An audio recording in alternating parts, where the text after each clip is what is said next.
So almost a year ago now, I got a call from my agent.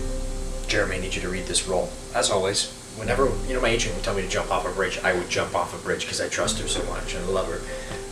She says it's based off this book called 13 Reasons Why.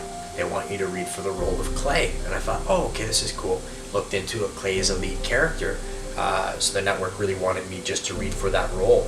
So that was a really cool project, and coincidentally now, a year later, it's become such a hit of a show. Make sure it's something you really want to do. Make sure it's something that you love because you love doing it, not because you want fame. Don't have an attitude. If you have an ego, leave the industry. You should never have an ego. It gets in the way of your success, and in the end, it screws you over. Never take criticism in the wrong way, because if you get criticism from an audition specifically, that is gold. With the one show I shot, Murder You, I did about 20 auditions the year before I landed that show. 20 no's I got the year before I got one yes.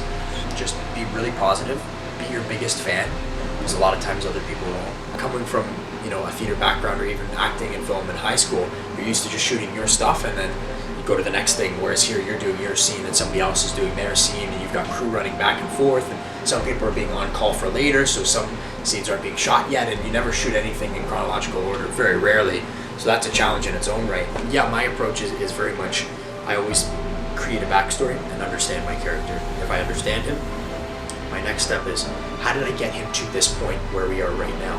And then from that point, I know exactly where my character is. So what brought me to this point as that character? And for somebody like myself, that was my first professional job. It was very daunting and very, I want to say almost mystical and a lot to handle, because you've never gone through something like that before. You've done your film sets, but nothing like that.